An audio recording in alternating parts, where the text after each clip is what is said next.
Pagmulat ni Ana ng kanyang mga mata ay nagulat siya dahil nakabitin siya ng pabaliktad habang nakatali ang kanyang mga kamay at paa. Sinubukan niyang abutin ang kutsilyo sa loob ng kanyang bag pero nadulas ito at nahulog sa lupa. Tumingin siya sa paligid at naghanap ng kahit anong paraan para makatakas. May napansin siyang bombilya at biglang may pumasok na ideya sa isip niya. Buti na lang at dahil sa regular niyang workout ay malakas at nasa maayos na kondisyon ang kanyang katawan. Nagsimula siyang umindayog paharap at paatras at matapos ang ilang ulit ay naabot niya ang beam kung saan nakakabit ang bombilya. Mabilis niya itong inikot para matanggal at sa kanya ito binasag. Ginamit niya ang matutulis na piraso ng salamin para putulin ang tali sa kanyang mga kamay. Pagkatapos ay buong lakas niyang inikot ang katawan para makawala ang kanyang mga paa mula sa sabitan at bumagsak siya sa lupa. Agad niyang pinulot ang kutsilyo sa sahig at pinutol ang tali sa kanyang mga paa. Kahit wala siyang sapatos ay tumakbo siya palayo ng walang pag-aalinlangan. Maya-maya ay bumalik ang mga dumukot sa kanya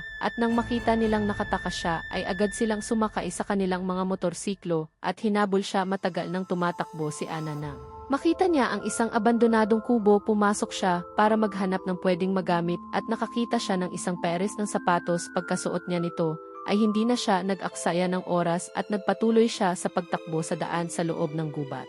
Habang tumatakbo si Ana sa gitna ng gubat ay nadapa siya dahil may natapakan siyang kung ano sa lupa. Nang tingnan niya ito ng mabuti ay may naisip siyang plano. Narinig niya ang tunog ng mga motorsiklo na papalapit kaya mabilis siyang kumuha ng kawad at iniunat ito sa pagitan ng dalawang puno. Inayos niya ito sa taas na abot sa liig. Pagkatapos ay hinigpitan niya ang tali ng kanyang sapatos at inihanda ang sarili. Habang palakas ng palakas ang tunog ng motorsiklo ay bigla siyang tumakbo papunta sa gitna ng daan at sinadya niyang magpakita sa humahabol sa kanya. Tumatakbo siya habang lumilingon para tiyakin ang tamang oras. Kailangan niyang maakit ang mga ito papunta sa kanyang patibong. Sa wakas nang marating niya ang tamang lugar ay agad siyang dumapa sa lupa. Naging matagumpay ang kanyang plano.